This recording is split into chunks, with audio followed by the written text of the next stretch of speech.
Olá pessoal, tudo bem? Vamos para a nossa segunda aula de algoritmos de programação.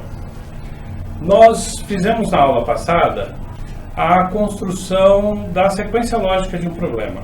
Então, lembrando, nós seguimos um passo a passo na construção de algoritmo. A primeira coisa é o entendimento e a sequência lógica dele. Essa é a base para a construção. Hoje, nós vamos trabalhar o seguinte: nós vamos dar uma olhadinha no problema e vamos estudar o conceito relativo às variáveis. Então, quer dizer, as variáveis numerador 1, numerador 2, resultado, result, como está aqui no texto, são elementos que sofrem variação conforme o problema, conforme o algoritmo é executado. Então, eles são chamados de variáveis. Nós vamos dar uma olhadinha no conceito deles, o que é uma variável, e depois, no segundo momento, nós vamos pegar um problema e vamos transformar ou vamos construir o diagrama de blocos dele. Então nós vamos dar uma olhadinha o que significa cada um desses símbolos para que a gente possa construir a documentação de um algoritmo computacional. Tá? Lembrando, nós estamos no processo crescente, tá? Então é importante a gente lembrar que nós vamos fazer o nossa próxima aula, nós já vamos começar a construir os códigos propriamente dito. Eu sou o professor Marcos Henrique e estou trazendo esse curso para vocês com o propósito de trabalharmos os conceitos relativos a algoritmos de programação. Para a próxima aula, eu recomendo a vocês que vocês instalem uma dessas duas IDEs, ou Dev C++, ou CodeBlocks, tanto faz. As duas IDEs, o que é uma IDE? Uma IDE é onde nós construímos, compilamos e executamos, fazemos com que seja executado um algoritmo computacional. Então, é importante que vocês baixem esses softwares, tá? Um deles, tanto faz um quanto o outro, os dois têm a mesma funcionalidade, para que a gente possa dar sequência nas nossas aulas. Bom, todo este material vocês encontram no meu website, onde vocês vão ali também encontrar um roteiro de como baixar e instalar essas duas IDEs. Joinha? Beleza? Então, vamos à aula.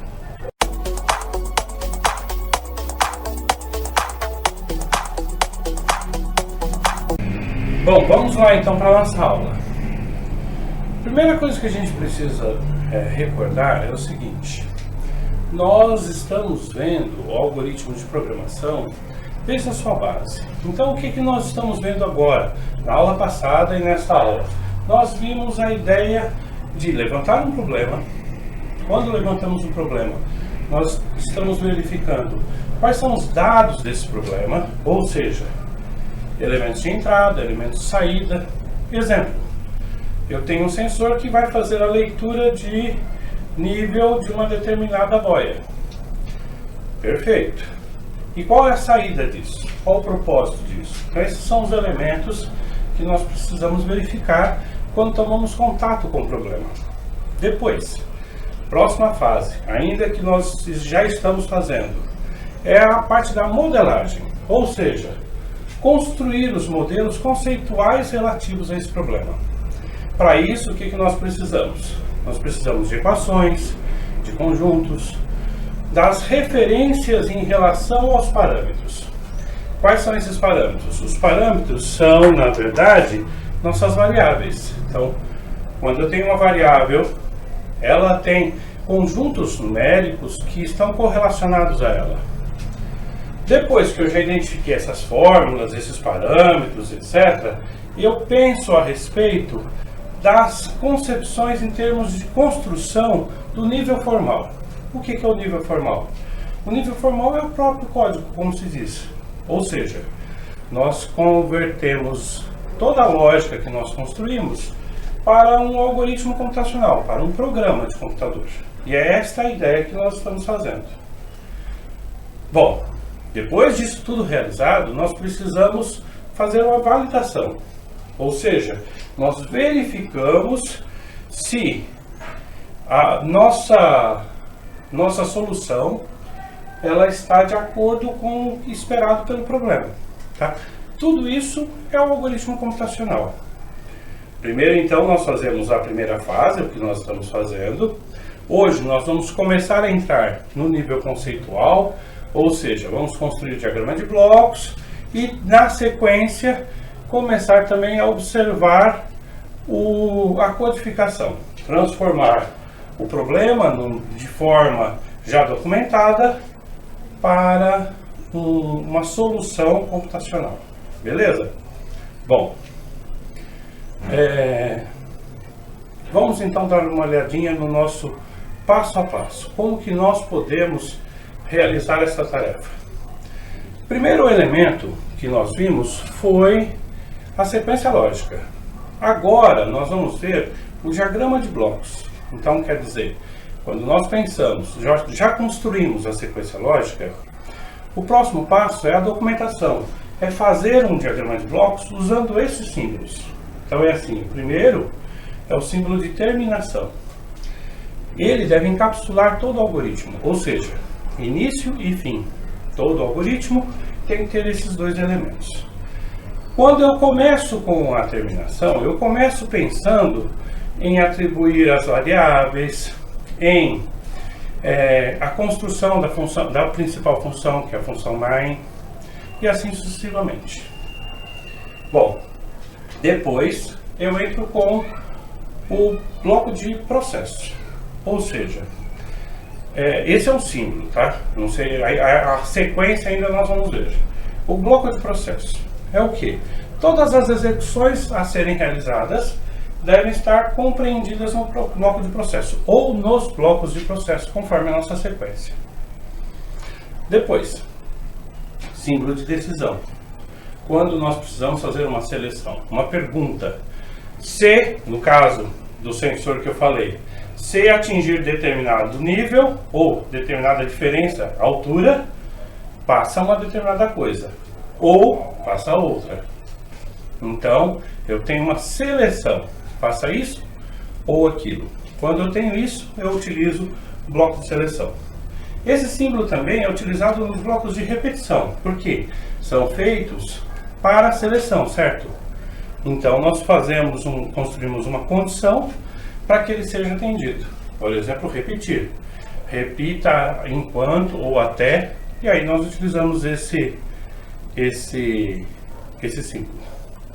Bom, depois, bloco de entrada via teclado. Nós vamos usar bastante, porque mesmo para a construção de um algoritmo que vai controlar um joguinho, por exemplo, o bloco de entrada via teclado vai permitir a concepção da construção do IHM, ou seja, a entrada homem-máquina.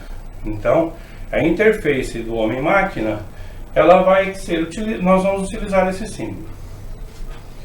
Bom, na sequência, a saída de vídeo. Então, quer dizer, voltando à ideia do IHM, a mensagem, o software não sabe o que fazer ou processar. Ele precisa receber uma mensagem, ou melhor, ele precisa transmitir uma mensagem ao usuário para que ele entre com os parâmetros. E aí ele realiza as tarefas e apresenta o resultado em vídeo. Então, a saída de vídeo é também um elemento que nós vamos usar bastante. É importante a gente lembrar que tudo isso é direcionado pelas linhas de fluxo. Então, quando nós pensamos na conexão entre um bloco e outro, nós precisamos indicar o caminho, e a linha de fluxo serve para isso. Bom, depois, os conectores. O conector, qual o papel dele? Conectar múltiplos fluxos ou fazer a conexão na documentação, entre diferentes páginas. Então, o papel dele é esse, fazer a conexão dos fluxos para um outro caminho, para dar sequência no caminho. Além disso, vamos usar, por enquanto, vamos usar bem pouco, depois, mais para frente, nós vamos usar mais, armazenamento de dados. Então, quando nós formos armazenar um dado, nós usamos esse símbolo. Subrotina, também nós, por enquanto, vamos usar pouco, mas toda e qualquer programação, ela é construída a partir de funções. Ou seja, eu construí um bloco para um cliente, por exemplo, um cliente de uma construtora. E esse cliente, ele está calculando área. Poxa, cálculo de área de figuras de paralelogramas, ou quadrado, ou circunferência, ou não importa qual seja a figura, é padronizada, só precisa entrar com os dados. Então, eu tenho uma subrotina pronta. E aí ele carrega a subrotina, realiza a tarefa e depois devolve valor e pronto. Essa é a ideia da subrotina. O símbolo de preparação é utilizado nos laços de repetição. Então, quer dizer, eu quero fazer um laço em que ele vá até determinado ponto. Então, ele vai contando passos. 1, 2, 3, até 50. Ou seja, eu quero que repita 50 vezes. Eu utilizo o símbolo de preparação. Beleza? Bom, exemplo. Desenvolva um diagrama de blocos para um algoritmo que irá calcular a média aritmética de 4 notas digitadas por um usuário, informando o resultado em vídeo. Bom, primeira coisa a gente identificar aqui é construir a sequência lógica. Beleza. Mas é importante observar uma coisa. O texto não diz, o programa não diz, mas imaginem a situação. O programa realiza a leitura via teclado dessas notas. Agora, qual é o elemento que é necessário ser incluído aqui, que não está no texto, que está subentendido? O tipo de estrutura. Existem duas: a interativa e a iterativa. A interativa é a concepção da construção da mensagem anterior às ações para o usuário. Por quê? O software está pronto, preparado para calcular as notas. Entretanto, ele precisa receber essa informação. Eu, usuário, eu carrego o programa, em que momento eu devo digitar a nota? Então, é o exemplo, por exemplo, do caixa eletrônico. Enfia o cartão na leitura de cartões e ele dá uma mensagem: digite sua senha. Agora, se eu colocasse simplesmente o cartão e não mandasse nenhuma mensagem, eu ficaria aguardando instruções. Então, sempre que houver instruções do algoritmo para o usuário, chamamos de interativa. Então, quer dizer que sempre que eu fizer isso, minha sequência lógica terá que ter a primeira ação, ou melhor, a ação anterior ao usuário entrar com as notas, uma mensagem de vídeo. Então, nossa sequência fica assim: início, mensagem de vídeo, leitura via teclado, depois processo, mensagem de vídeo com o resultado e a finalização. Reparem, esses são os elementos mínimos para a construção do nosso algoritmo. Agora, construímos o diagrama de blocos. Quer dizer, primeira coisa lá em cima, primeiro passo, início, certo? Então, coloco o meu símbolo de terminação. Depois, segundo passo, mensagem em vídeo. Coloco o meu símbolo de mensagem em vídeo. Perfeito. Depois, terceiro passo, entrada via teclado. Então, quer dizer, o algoritmo mandou a mensagem para o usuário leu e agora ele está apto a digitar. Então, o algoritmo está pronto também para fazer a leitura do teclado. Bom, depois que foram feitas as leituras do teclado, próximo passo, processo. Ou seja, ele vai verificar, realizar a tarefa, o cálculo. Na sequência, apresenta o resultado em vídeo. Então, de novo, o símbolo de vídeo. Concluído isso, lembrando que nós não estamos falando ainda em estruturas de repetição, mas isso cabe ser colocado dentro de uma estrutura de repetição. Próxima aula nós entramos no assunto. Finaliza o processo. Terminal. Tudo bem? Bom. Beleza. Agora reparem uma coisa. Nós já estamos indo para a codificação, para a construção deste diagrama de blocos no formato de um programa de computador. executável. Então, para isso, o que eu preciso fazer? Eu preciso pegar e identificar alguns elementos, já na linguagem formal, ou seja, em linguagem de programação.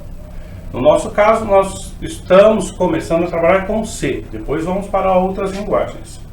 Mas em C, nós vamos ver os tipos de variáveis. Então, quer dizer, quando nós pensamos em termos de variável, nós estamos pensando no quê? Exemplo do exercício, ou do diagrama de blocos. Nós estamos pensando em nota, certo? Se é nota, como é que é uma nota? Uma nota pode ser 4,5, 3,5, 10, mas podem ser números decimais. Podem ser, então pertence ao conjunto dos números racionais. Se fosse, por exemplo, uma sequência, primeiro, segundo, terceiro, quarto, quinto, sexto, sétimo, oitavo, nono e assim sucessivamente. Eu então entendi que esta sequência são números inteiros. Se fosse um nome, seriam caracteres. Então, quando nós vamos fazer essa verificação, lá no levantamento de dados, nós já verificamos que tipo de variável é. As variáveis que nós vamos trabalhar são char, ou seja, caractere. Então, sempre que eu tiver, por exemplo, um texto, eu tenho a variável char. Depois, a variável int, ou seja, variável inteira. A variável inteira vai me permitir todo o conjunto dos números inteiros, e aí a partir daí eu consigo manipulá-lo. Depois, float, ou ponto flutuante, que é a variável que vai me admitir números decimais, que é o conjunto dos números reais. E double, que é a variável com capacidade dobrada da float, ou seja, também é o conjunto dos números reais, mas com uma capacidade dobrada. Tá? Bom, então entendido isso, quando eu vou construir um código, eu preciso utilizar ou declarar as minhas variáveis com esta inscrição, ou seja, uma variável do tipo inteiro, eu vou declará-la int, decimal, float, um caractere, char. Tudo bem? Bom, uma boa prática na construção de um algoritmo é respeitar a sequência. O que é uma sequência? A codificação para a construção de um código. O melhor para a construção, primeiro, o essencial é seguir alguns passos. Entro com as diretivas. O que são diretivas? São bibliotecas. Na próxima aula eu vou falar de algumas bibliotecas que nós vamos trabalhar.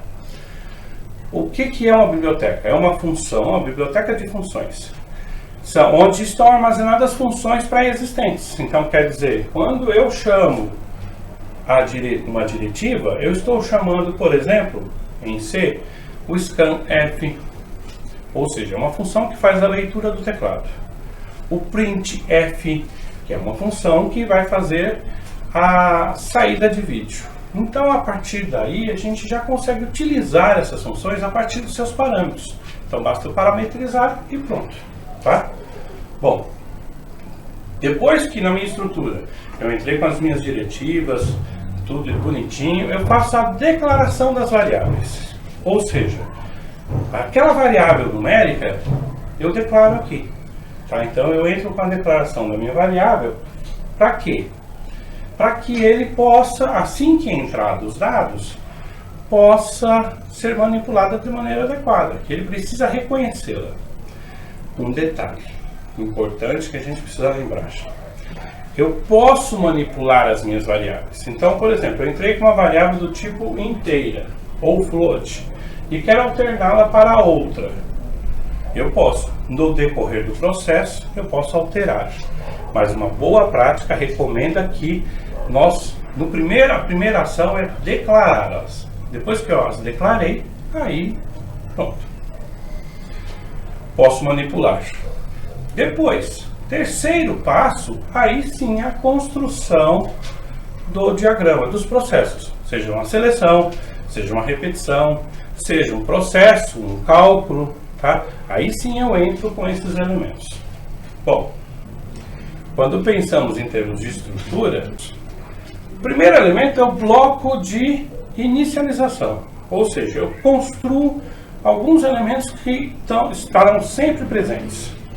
Então eu pego o meu diagrama de blocos, minha sequência lógica, e representando o símbolo de terminação lá no início do processo, professor, mas é meio esquisito, o nome dele é terminação, e ele começa e termina, né? Porque ele, na verdade, ele encapsula, tá? Bom, nós entramos primeiro com a codificação dele. Então a codificação dele vai ficar desse jeito, tá? Ou seja, primeiro a diretiva, tá? Então include, e aí eu incluo a minha variável stdlib, stdio e assim sucessivamente. Próxima aula eu vou falar das diretivas. Depois, função main.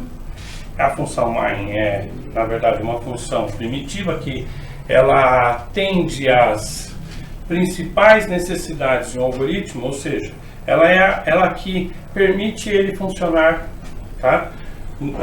Nas ferramentas do sistema operacional.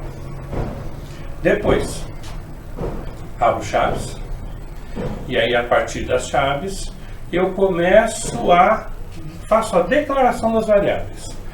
No caso deste diagrama, deste problema, as variáveis são do tipo ponto flutuante. Por quê? Porque se admite números decimais, então são float. Beleza. Quais são as variáveis? As notas e a média. Pronto. Feito isso, vou para o próximo bloco, o bloco de saída de vídeo. Então, no bloco de saída de vídeo, eu vou fazer o quê? Eu vou construir também a sua codificação, tá? Como é que vai ficar a codificação dele? Eu já falei sobre a função. Eu chamei uma diretiva, esta diretiva vai trabalhar com ele, que é trazendo a função printf.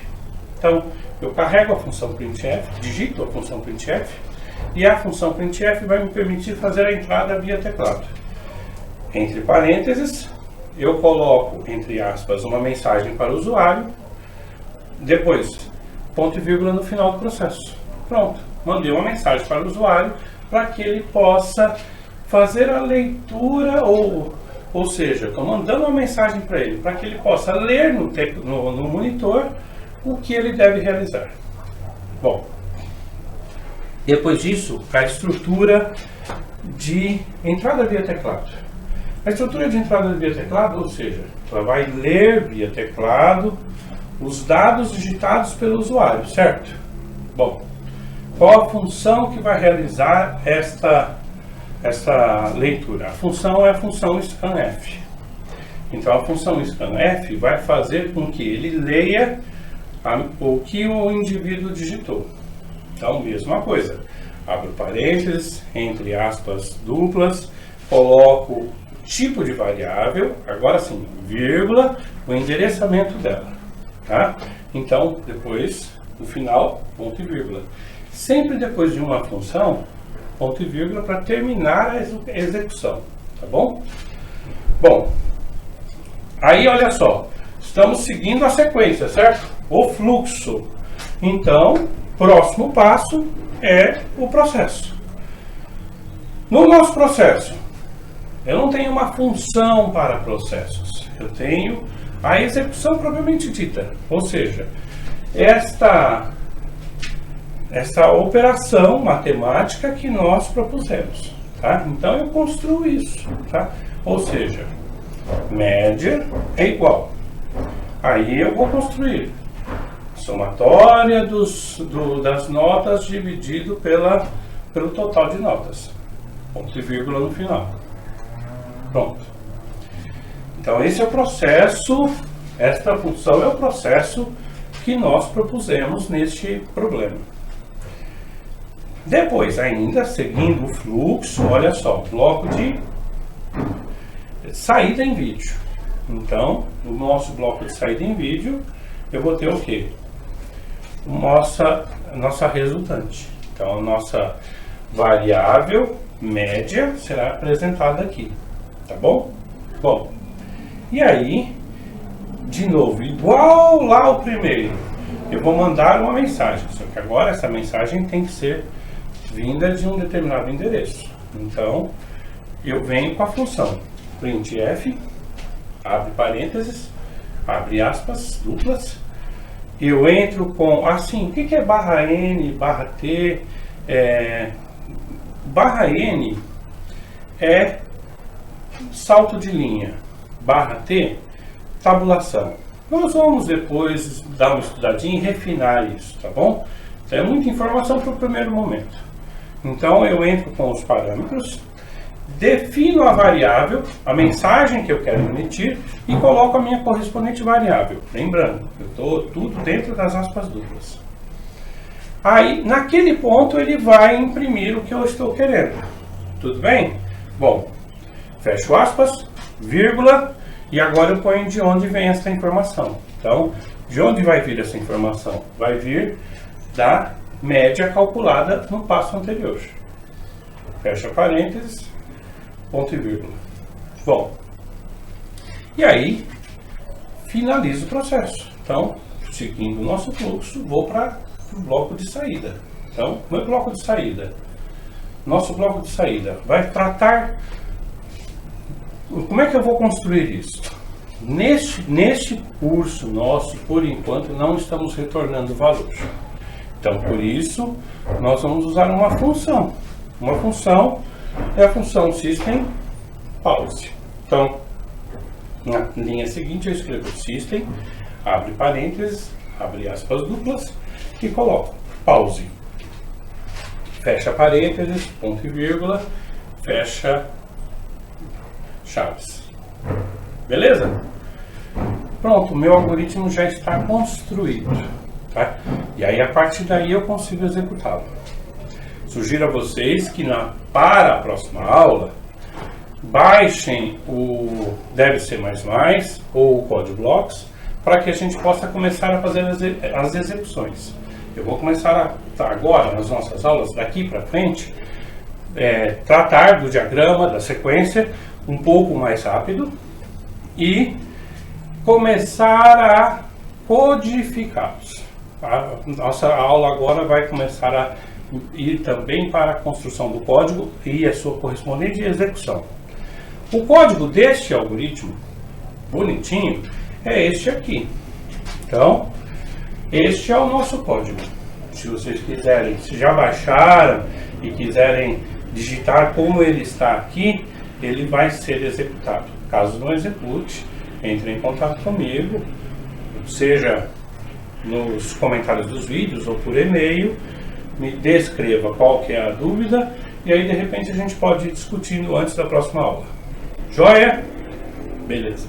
Bom, com isso nós terminamos nossa segunda aula de algoritmos de programação. Recomendo a vocês que para a próxima aula instalem uma dessas duas IDEs, tanto faz uma quanto a outra, tá? Porque na próxima aula nós vamos começar a executar esses programas. No final desta aula que nós vimos, eu já passei para vocês o primeiro código. Este código, vocês podem já executá-lo se vocês quiserem, para verificar se entenderam o que nós discutimos.